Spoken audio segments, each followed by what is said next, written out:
Pembelajaran untuk hari ini kita mulai dari bab 5, pengukuran dan penilaian hasil belajar. Boleh juga dilihat dari bukunya ya. Di bagian A kita punya pengertian pengukuran dan penilaian. Jadi ada beberapa teori, kamu boleh baca sendiri ya. Jadi harus bisa bedakan apa itu pengukuran, apa itu penilaian. Secara garis besar, kalau tidak ada pengukuran maka tidak akan ada penilaian.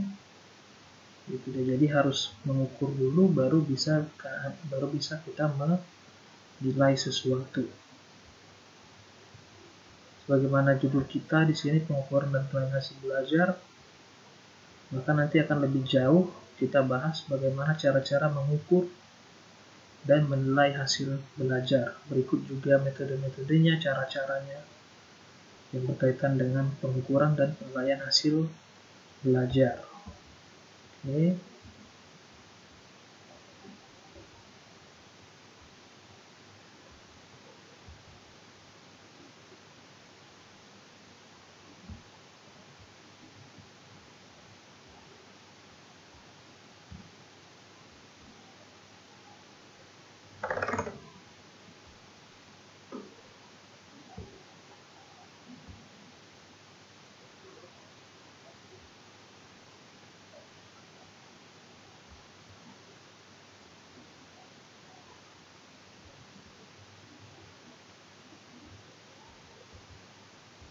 Bisa lihat pada halaman 84. Dalam bidang pendidikan, untuk mengetahui tingkat kemampuan sesuatu bagi siswa dapat dipergunakan yang pertama angka atau skor yang diperoleh kawan sekelasnya. Artinya di sini kamu sudah melakukan pengukuran, ya, sudah melakukannya misalnya bisa dari observasi kecil atau dari tes. Kemudian batas penguasaan kompetensi terendah yang harus dicapai untuk dapat dianggap lulus. Batas lulus. Nah, ini diatur dalam peraturan menteri ya, itu Kemendikbud, berapa KKM-nya. Misalnya untuk bahasa Inggris kira-kira KKM-nya berapa? 70 atau 75 atau berapa. Kemudian prestasi anak itu sendiri di masa lampau. Nah, ini bisa dilihat dari rapor siswa itu. Kemampuan dasar anak itu sendiri. Nah, ini yang susah. Sulitnya itu bagi seorang guru adalah bagaimana seorang guru itu juga memiliki tugas untuk mengetahui kemampuan dasar dari peserta didiknya, dari anak didiknya, dan itu bukan hal yang mudah. Apalagi kalau misalnya kelas itu termasuk ke dalam kategori kelas gemuk. Bayangkan kalau misalnya satu kelas itu terdiri dari 40 siswa dan Anda harus memahami mereka satu persatu. Bukan hal yang mudah, apalagi bagi guru yang masih baru. Kemudian kaitannya dengan keseluruhan strategi dan proses belajar mengajar. Biasanya norma yang dipergunakan dalam rangka usaha penilaian adalah hal yang diturunkan dari tujuan-tujuan pengajaran yang ingin dicapai melalui pengajaran. Norma tersebut dikenal dengan istilah penilaian acuan norma, norm reference evaluation, dan penilaian acuan patokan, criterion reference evaluation. Kemudian pada bagian pertama ada penilaian acuan norma. Depan ya. Penilaian acuan norma disebut juga penilaian acuan relatif atau penilaian acuan kelompok yang dilakukan dengan membandingkan hasil belajar siswa terhadap hasil belajar siswa lain dalam kelompok. Nah, penilaian acuan norma ini dia lebih kepada bagaimana kemampuan siswa tersebut di dalam satu kelas.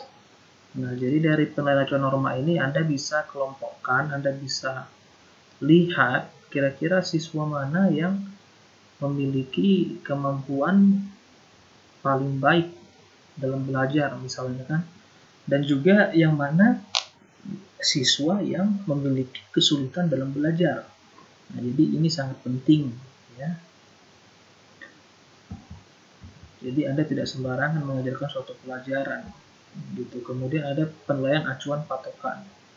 Penilaian membandingkan hasil belajar siswa terhadap suatu patokan yang telah ditetapkan sebelumnya. Nah, penilaian acuan patokan inilah dia yang lebih kepada KKM. Jadi berapa patokan KKM di sekolah tersebut? Misal kalau bahasa Inggris patokan itu 80. Nah, kalau nggak sampai 80 maka dia kan berarti tidak lulus. Nah, disinilah peran dari penilaian acuan patokan tersebut. Nah, kemudian bagian B di sini ada fungsi evaluasi. Anda boleh baca sendiri, ada beberapa teori ya, ada beberapa definisi ya. Ada dua fungsi psikologis, fungsi didaktis, dan fungsi administratif. Fungsi psikologis itu agar siswa memperoleh kepastian tentang status di dalam kelasnya. Makanya guru itu tidak hanya harus pintar dalam intelektual, namun juga secara mental, psikologis, supaya dia juga bisa memahami psikologis peserta didiknya. Itu jadi nggak semua orang pintar bisa mengajar. Kemudian ada fungsi didaktis. Keberhasilan menggunakan belajar akan berpengaruh besar pada usaha-usaha berikutnya. Ini keberhasilan maupun kegagalan belajar akan berpengaruh besar pada usaha-usaha berikutnya. Nah, jadi lebih kepada bagaimana guru mampu membuat siswa itu tidak stop. Misal dia sudah gagal dalam suatu ujian, apa kira-kira yang seorang guru yang baik itu harus lakukan? Nah, ini fungsi di sini, fungsi didaktis ini. Apakah kamu justru memarahinya atau justru kamu memberikan remedial? Nah, memberikan remedial itu juga tidak sembarangan. Bukan hanya sekedar memberikan soal remedial. Itu harus ada juga kamu terapkan fungsi psikologis di situ. Bagaimana kamu melihat si anak itu masih memiliki keinginan belajar atau tidak? Atau tidak? Itulah fungsi kamu di situ, dituntut untuk bisa memacu anak itu. Kemudian ketiga, fungsi administratif, adanya penilaian dalam bentuk rapor. Nah, ini rapor-rapor mereka. Kalau misalnya di negeri ya, itu adalah laporan semester ya, atau laporan kenaikan kelas. Kalau dulu di swasta saya, dan sekarang juga masih berlaku demikian, ada yang namanya rapor bulanan. Jadi sebenarnya fungsi administratif ini dalam hal kaitannya dengan rapor siswa sebaiknya tidak hanya dilakukan per 6 bulan atau per semester atau bahkan per tahun. Namun sebenarnya lebih sering lebih baik. Kalau bisa setiap bulan laporkan lebih baik. Merupakan inti laporan kepada orang tua siswa, pejabat guru dan siswa itu sendiri, merupakan data bagi siswa dan bla bla bla. Baca sendiri ya. Kemudian fungsi evaluasi belajar untuk kepentingan murid untuk mengetahui kemajuan belajar. Fungsi evaluasi belajar untuk kepentingan murid. Namun sayangnya untuk bagian A ini ya, untuk mengetahui kemajuan belajar. Ini untuk kepentingan murid. Murid sekarang itu merasa nggak penting-penting banget gitu. Bahkan mereka nggak merasa rapornya itu penting untuk kemajuan belajar mereka. Lebih kepada orang tua mengetahui kemajuan belajar. Tapi ya inilah teorinya. Kemudian bagian B dapat dipergunakan sebagai dorongan motivasi belajar. Sebenarnya ya bisa. Kemudian untuk memberikan pengalaman dalam belajar. Oke. Kemudian fungsi evaluasi belajar untuk kepentingan pendidik. Menyeleksi murid selanjutnya berguna untuk meramalkan keberhasilan studi berikutnya. Nah, fungsi evaluasi belajar untuk kepentingan pendidik. Nah, ini penting sekali nih, menyeleksi murid yang selanjutnya berguna untuk meramalkan keberhasilan studi berikutnya. Kalau dulu di SMA kelas 10 setiap, kalau pengalaman saya dulu ya, setiap naik kelas itu biasanya kami diseleksi.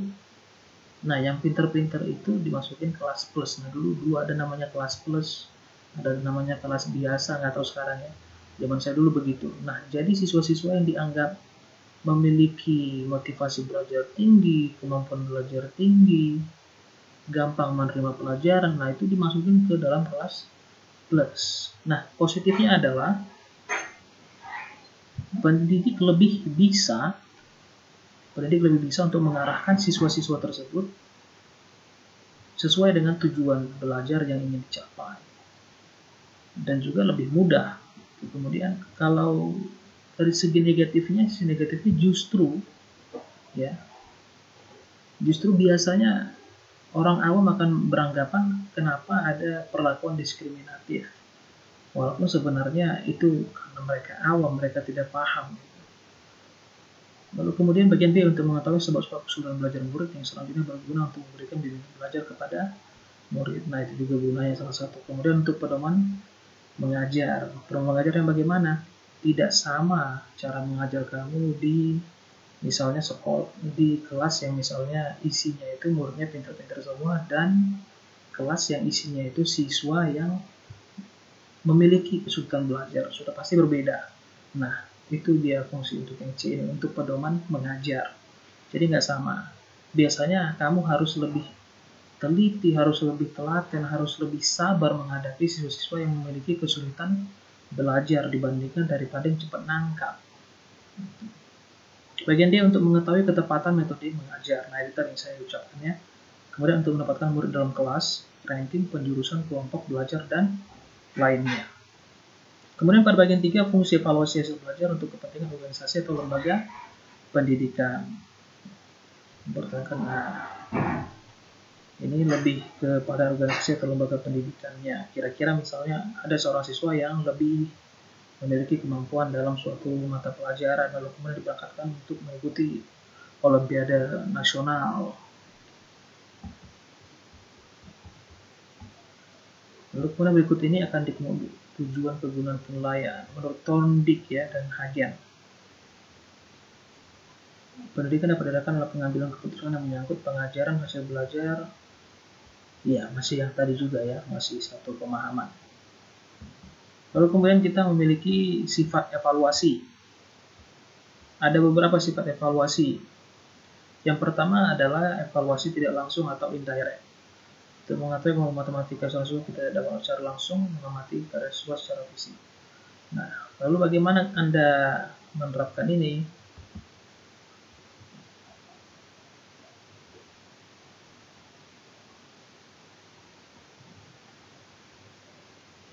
Nah, di sini kurang penjabarannya ya. Misalnya ada secara pakaian yang rapi atau dahinya yang lebar.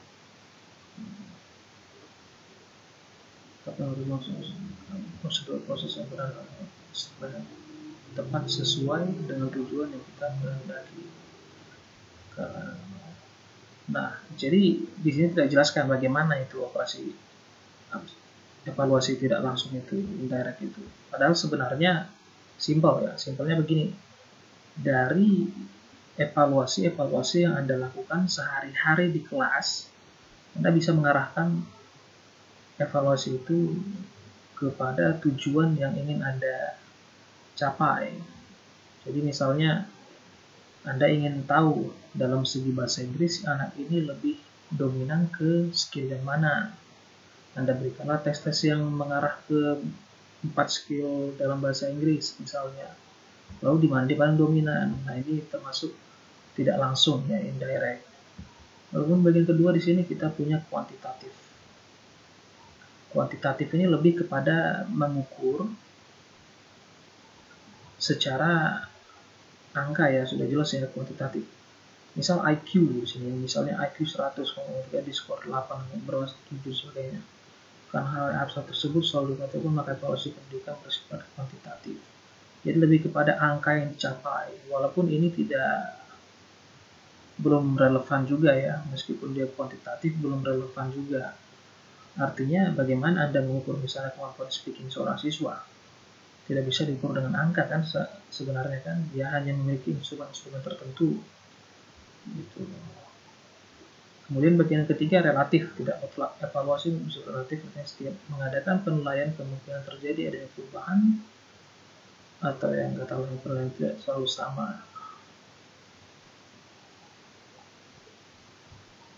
Oke, relatif atau tidak mutlak. Ini sebenarnya evaluasi yang sangat tidak disarankan ya, karena gimana coba tidak mutlak. Jadi artinya evaluasi akan sia-sia kalau misalnya Anda tidak bisa memastikan sebenarnya siswa tersebut skornya berapa, tingkat kemampuannya berapa, keahliannya di bagian mana, Jadi sebenarnya ini sangat tidak disarankan ya. Ada kemungkinan justru kualitas soal yang kurang baik, kualitas tes yang kurang baik, makanya keluarlah hasil yang tidak mutlak atau relatif. Kemudian juga bisa juga dari pengawasan ujian, misal siswa itu mencontek gitu. Bagian 4, menggunakan unit-unit yang tetap. Sifat yang kuat pada pendidikan ialah menggunakan unit-unit yang tetap, artinya dalam pengukuran lulus, termasuk normal, termasuk lamban. Nah, ini lebih kepada pengukuran IQ ya, fisik berarti ya. Walaupun sebenarnya ini tidak menjamin juga sih. Bagian D, prinsip-prinsip evaluasi.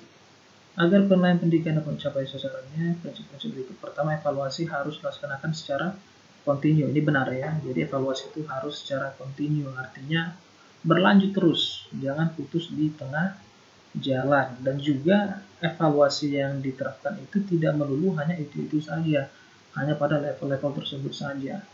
Jadi diharapkan evaluasi secara kontinu itu juga bisa kita melihat bagaimana peningkatan siswa itu. Jadi misalnya dari tes yang pertama nilainya 80, di tes yang kedua Anda tidak boleh lagi memberikan soal dengan tingkat kesukaran yang sama. Karena sudah pasti kan mereka pengetahuannya bertambah. Artinya soal tersebut sudah harus lebih bervariasi dengan pengetahuan yang baru-baru ini Anda ajarkan kepada siswa tersebut. Lalu kemudian di tes berikutnya Anda masukkan lagi. Nah, bagaimana hasilnya? Apakah dia nilainya meningkat atau tetap atau bagaimana? Bahkan kalau misalnya nilainya tetap, kita sudah bisa mengatakan siswa tersebut mengalami peningkatan karena dari segi soal itu sudah semakin sulit, semakin kontinu dia semakin sulit, semakin tambah pengetahuannya. Nah, evaluasi yang secara kontinu ini bisa dibagi dalam pertama evaluasi formatif ya, lalu kemudian ada evaluasi sumatif. Jadi sudah lebih dalam seharusnya dipelajari di mata kuliah yang lain ya, mata kuliah apa ya, pasti sebenarnya sudah di luar psikologi pendidikan ini ya, ranahnya sudah harusnya lebih luas di subjek yang lain. Kemudian evaluasi harus dilaksanakan secara komprehensif, memahami aspek pola tingkah laku dilakukan sesuai dengan tujuan pendidikan. Nah, dalam makna evaluasi secara komprehensif, jadi dia harus jelas sehingga bisa menjadi pedoman untuk melakukan pengukuran. Kemudian evaluasi harus dilakukan secara objektif, ya, sudah pasti ya, objektif, jangan subjektif. Kebanyakan saya lihat guru sekarang ini malah subjektif, artinya dia berat sebelah, tidak objektif. Maka kalau apabila penilaian dalam memberikan penilaian terhadap objek hanya ada satu interpretasi, seharusnya begitu ya. Lalu kemudian dalam melaksanakan evaluasi harus menggunakan alat pengukur yang baik. Nah, ini salah satu yang paling penting ya, alat pengukurnya harus baik. Nah, yang pertama itu ada validitas, ada reliabilitas, ada daya pembeda. Nah, ini juga penting buat Anda, tidak hanya sebagai guru. Yang lebih dekat lagi adalah Anda nanti sebentar lagi akan menyusun skripsi, ini juga akan Anda terapkan dalam skripsi Anda. Jadi yang pertama di sini ada alat pengukur harus valid. Jadi yang pertama dia itu harus jitu ya, pemujituan atau ketepatan, tepat sasaran atau tidak. Kalau nggak tepat bagaimana? Kan gitu. Sudah sesuai nggak dengan apa yang Anda ingin uji? Lalu ketelitian. Jangan soalnya asal-asalan, jadi bikin bingung. Gitu. Lalu kemudian ada bagian B di sini, alat pengukur harus reliable. Jadi maksudnya reliable ini bagaimana? Jangan misalnya Anda ingin mengetes kemampuan speaking siswa, tapi Anda pakai misalnya tesnya itu tes writing, kan nggak nyambung ya, nggak reliable gitu, nggak sesuai gitu ya, nggak konstan, nggak stabil. harus ajak pengukurannya. Jadi harus sesuai. Anda mau nilai misalnya kemampuan listening siswa Anda, maka Anda gunakanlah alat penilaian untuk kemampuan listening. Kalau misalnya Anda ingin menilai writing siswa, maka Anda gunakan juga tesnya itu ya, tes writing. Siswa itu menulis apa, jangan pula Anda suruh misalnya mereka buat role play, itu udah nggak nyambung ya. Lalu kemudian bagian C, alat pengukur harus memiliki daya pembeda, daya diskriminatif. Nah ini yang juga krusial ya. Harus memiliki daya pembeda. Jadi jangan Anda berpikir kalau misalnya Anda buat sebuah tes, lalu kemudian siswanya itu gagal semua, Anda merasa siswanya bodoh semua dan Anda pintar sekali bikin soal. Salah. Itu salah sekali ya. Cara berpikir seperti itu salah sekali. Artinya soal Anda tidak memiliki daya pembeda atau bahkan tidak valid. Jadi daya pembeda itu misalnya dalam satu kelas terdiri dari 40 siswa. Anda buat sebuah tes berisikan 10 soal. Nah, dari 40 siswa ini harus ada keberagaman. Harus ada misalnya 4 orang, misalnya 4 orang nilainya 100. Lalu kemudian ada 5 orang nilainya 90. Jadi beragam, memiliki daya pembeda. Jadi kalau misalnya semuanya benar 100, so bagaimana? Itu juga tidak memiliki daya pembeda namanya. Tidak diskriminatif. Soal memang harus, tes itu memang harus diskriminatif. Harus kita bisa tahu mana yang kurang mampu, mana yang cukup mampu, mana yang mampu, mana yang sangat mampu siswa itu. Barulah namanya tes yang baik. Lalu kemudian alat evaluasi. Silakan dibaca ini ya. Adapun ciri-ciri situasi yang terstandar. Semua individu yang dites akan memberikan jawaban dari pertanyaan yang sudah pasti ya. Nah, semua individu akan mendapat perintah yang sama dan perintah tersebut harus jelas sehingga semua individu memahami makna perintah tersebut. Nah, tidak.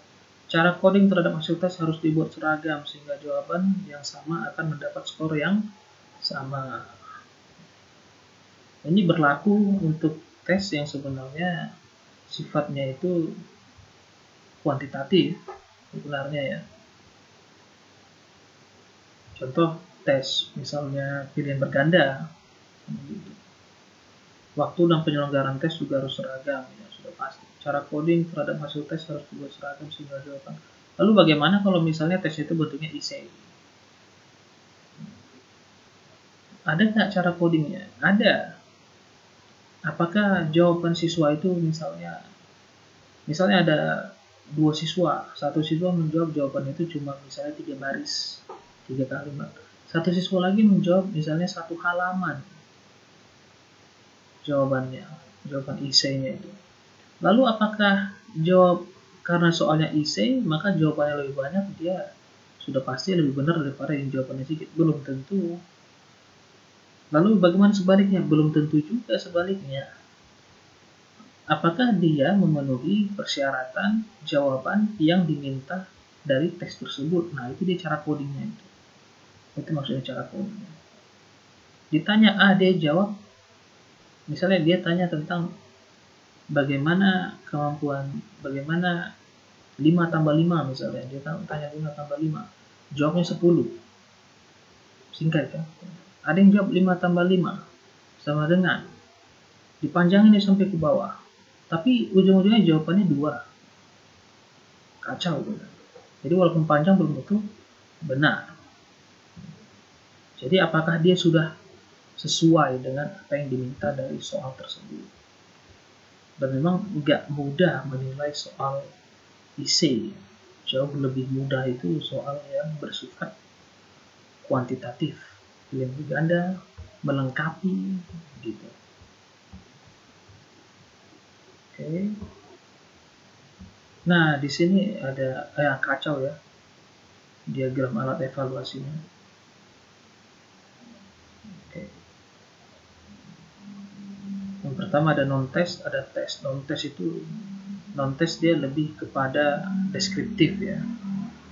Sementara test dia lebih kepada kualitatif. Terbagi 3 lagi, ada performance, ada verbal, ada non-verbal. Non-test tadi dia ada questionnaire, ada interview.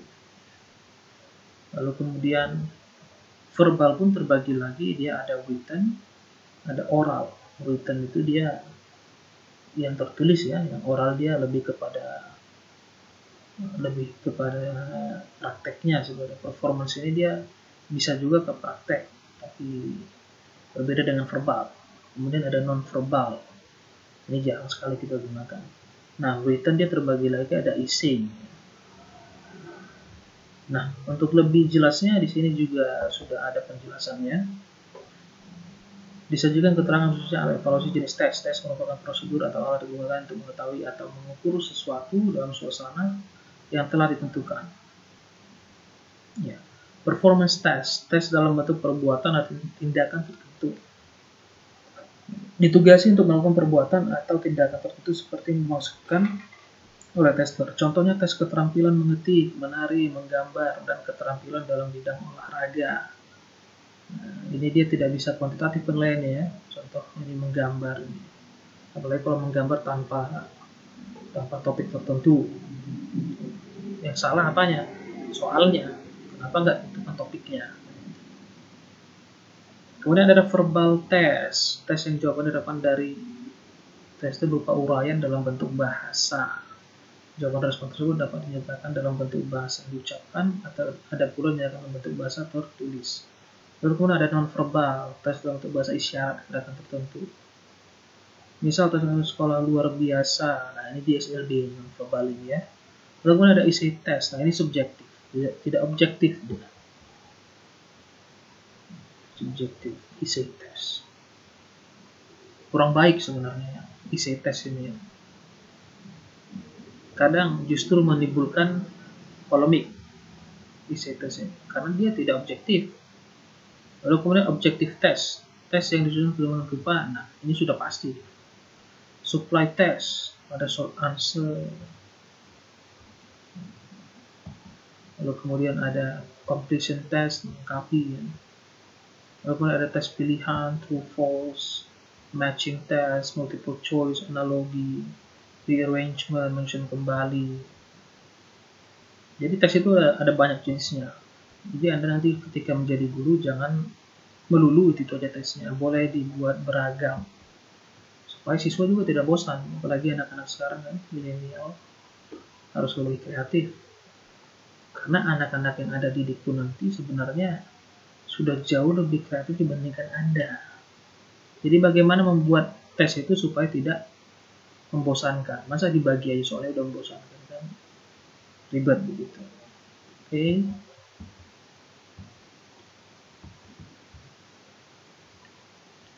Oke, lalu berikutnya di sini ada rangkuman mengenai pembelajaran kita ini, evaluasi.